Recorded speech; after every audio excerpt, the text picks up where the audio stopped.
Hey everyone, how's it going? We're continuing the Bradley family legacy. We covered Isaiah Bradley in the last review when we covered Captain America Truth, and now it's time to cover his grandson, Eli Bradley, in his, and most of his friends' first appearance in Young Avengers Vol.1 Sidekicks. The series started in 2004 and written by Alan Heinberg, but unfortunately that's kind of all I could find that was concerning this team's creation. But it would be most likely to be both an answer to DC's Teen Titans run that was run by Jeff Johns a year prior, and to continue the teen hero team boom that they got from the Runaways comic series. Young Avengers would reach that popularity in 2013. Yeah, crazy, right? Did the series not have a good story to start with, or were there some other reasons? Well, let's get started with Young Avengers Sidekicks, and see. Warning, spoilers. Taking place after the events of the Avengers storyline disassembled, where Scarlet Witch had a nervous breakdown, first of many, which led to the death of Avengers Hawkeye, Scott Lang, Ant-Man, and Vision, along with the destruction of Avengers Mansion. As you can guess, the Avengers disbanded, but a new team of teen heroes has risen from the ashes, and the Daily Bugle, of course, christened them the Young Avengers, and J. Jonah Jameson wants to know who they are. It's rare, but always nice to see J. Jonah Jameson doing things other than yelling about Spider-Man. Good to see he has a life outside of his obsession. Jameson hires superhero turned PI, but sometimes still superhero, Jessica Jones, to investigate the heroes and figure out who exactly they are. Though Jessica quickly learns that Jameson isn't the only one wanting to know. Captain America and Iron Man show up and reveal that despite the storyline being called Sidekicks, they actually aren't affiliated with them. Tony and Steve understand that the kids mean well, but believe that these kids are way over their heads, and after what happened in Disassembled, they're both trying to convince them to shut it down. As for our heroes, we get a proper introduction as they attempt to save some hostages at a wedding and show us what they can do. First we have Iron Lad, who, like his namesake, wears high-tech armor he uses to disarm the criminals. Then we have the resident muscle, Hulkling. Next up we have Billy Kaplan, who a lot of you who are new may know him thanks to the WandaVision series on Disney Plus as Scarlet Witch's son.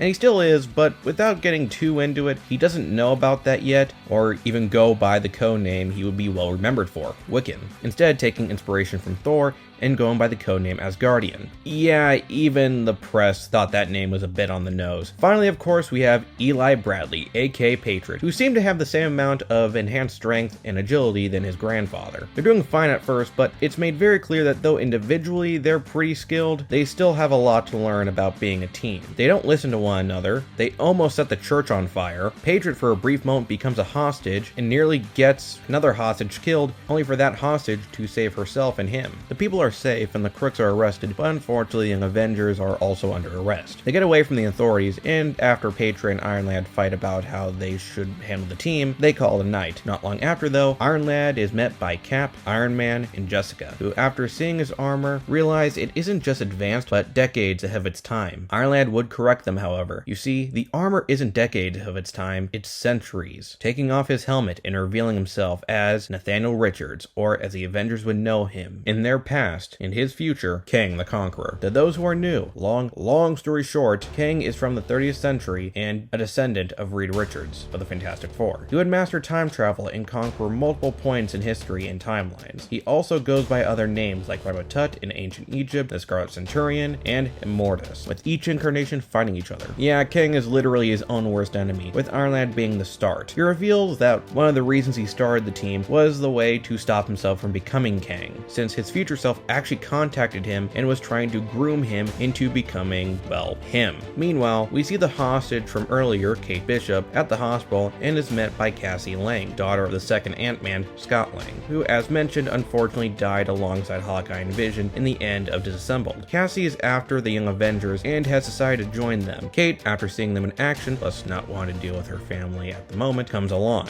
How will the team react? Will Iron Lad be able to stop himself from becoming the Conqueror? And how will the Young Avengers deal with their first real villain? Probably unnecessary to ask since a lot of you already know the answer, but I'm a creature of habit, so yeah, gonna have to read to find out. This was a solid start to the new team and a very compelling introduction to these characters, since with the exception of Cassie, most of these characters are fairly new. I mean, technically Billy is also an established character, but not really, it's a whole thing. Hell, the whole first issue was about the mystery of who the team was and what were their connections to the Avengers. That seemed to inspire them. And even when they reveal, you're just left surprised since the answers would probably leave you with several more questions. Which feels like a good segue to characters, as we start with the team's leader, Nathaniel Richards, aka Iron Lad. When you first meet him, you definitely get the sense that he's Reed Richards' ascendant, since besides the super intelligence, he's not exactly a people person. Sure, he's well-mannered, but he kind of neglects to factor in the emotional side of the team, and because of that, he does clash with his teammates, particularly with Eli. And before you say, wait, that doesn't sound like Reed Richards, I'd recommend checking out the first Illuminati story for that example. Now, that doesn't mean he doesn't care about his team. He does, and really wants to help them fulfill their dreams to become heroes. Even Eli, despite their arguments, he even grows to have a bit of a crush on Cassie, which does make me wonder, given that King is going to be in the next Ant-Man movie, if we might see Nathaniel as well and see that relationship with the now teenage Cassie in the MCU.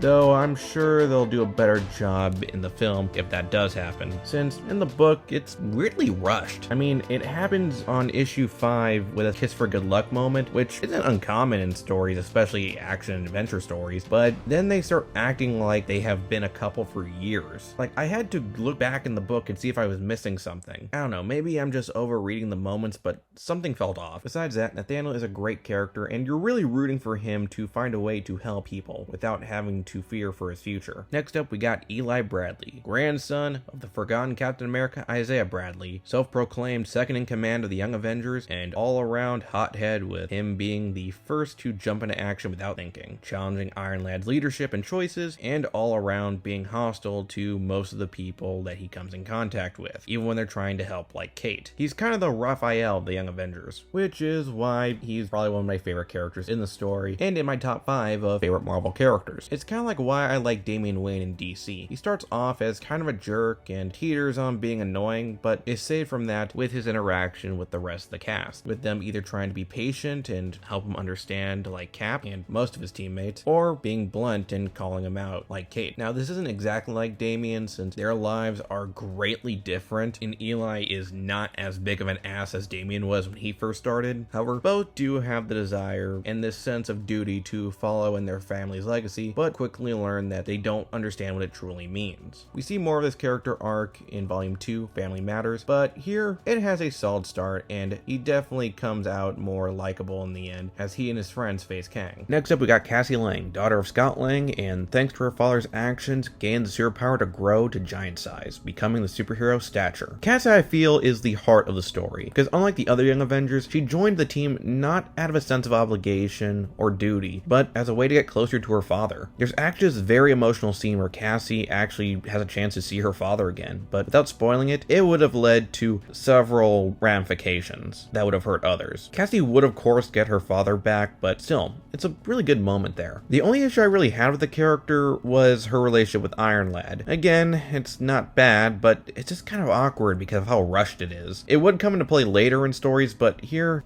unnecessary. Concluding discussing the team, we have the final 3, Billy, Teddy, and Kate, aka Asgardian, Hulkling, and Hawkeye. Since though they're great characters and have some awesome moments, they don't have much going on for them in this arc. They're just kinda along for the ride for the most part. Kate especially, since unlike Asgardian and Hulkling, who despite not knowing it at the time, have Avengers parents, Kate has no relation to Hawkeye or any former member. It's kind of funny that I put these 3 together for 2 reasons. One, these characters kinda play off as opposites, as Billy and Tommy are pretty passive and try to keep their cool, while Kate is quick to action and not afraid to tell someone off when she feels like they're out of line. Number 2, despite being the least developed of the team, in this story, they would become the most developed moving forward, to the point where they become unrecognizable, with Kate becoming both an Avenger, getting a team book with Hawkeye in Matt Fraction's run, her own solo series, and Billy and Teddy both learning the truth of their origin, finding Billy's brother Tommy, joining the Avengers, running a galactic empire, getting married, and later joining the Guardians of the Galaxy. Kinda weird though that Hulkling never had a name change, especially when we learn about his family. It's pretty insane. I mean, not saying that the others don't go through some big changes, but Cassie is pretty much the same as she was when she first started, except that now she has,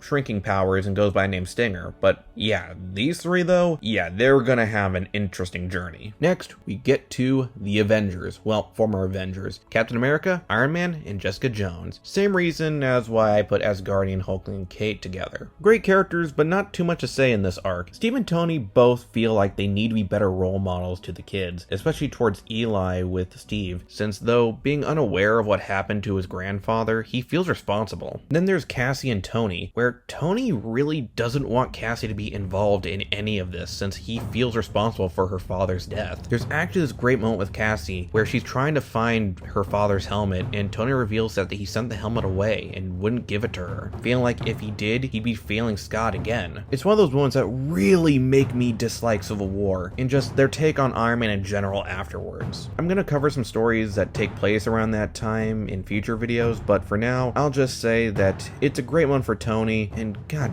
damn it, Civil War. Jessica is similar to Kate, she's just really along for the ride. She tries to understand what's going on with the kids and helps Cap and Tony figure it out. Things do get more personal for her later in the story, but even then, she's kind of in the background. Finally, we have our big bad, and the reason all this is happening. Kang the Conqueror, one of the Avengers' greatest foes and master of time. This is a man who, despite his defeats, never truly loses. He's cold, calculating, ruthless, and manipulative. He knows exactly how to get under people's skin, since in his eyes, he sees everyone but Nate as walking museum pieces. You really do want the Young Avengers to defeat him, but how do you beat a guy who's seen all the possibilities of history? He definitely was a great first big challenge for the heroes, and definitely for new readers, increase their excitement for whatever they plan to do with him in the MCU. We got Jim Chung on art, and for the most part, it's pretty solid. The design for the Young Avengers are really great, very streamlined, though I kinda wish Eli's final suit had a mask similar to Eli's. I don't know, the domino mask isn't bad, but I feel like that kind of mask would have fit better since Eli is trying to follow Isaiah's footsteps. However, that's just my opinion on design. As for actual complaints, Chung definitely has some issues with some characters' faces. They don't look bad, but some of these characters look too much like each other. Jessica looked pretty similar to Kate, Billy and Nate look pretty much like identical twins, and then there's Kang without his helmet who looks exactly like Tony. I mean, Kang and Nathan are from the future, so who knows, maybe they are related to Tony in some way, but still, it's pretty distracting. Besides that, the action is great, and I gotta say that he probably drew some of the most iconic versions of Kang. Since if you Google image Kang, images from this comic alone usually are the first things that you'll see. That could change as we see Kang and Ant-Man in the MCU, but still, for so long, that has been the case. It's pretty impressive. On a whole, Young Avengers Volume 1 Sidekicks was an amazing introduction to these characters. And though the series would have some hiccups later on, the legacy and following is real. If you're looking for a fun Marvel comic featuring some not so well known but amazing characters, give this a read. Thanks for watching. Like, share, and subscribe. Next time, we follow the themes of founding teams, but instead of it being superhero team, it's gonna be a different kind of party. Later.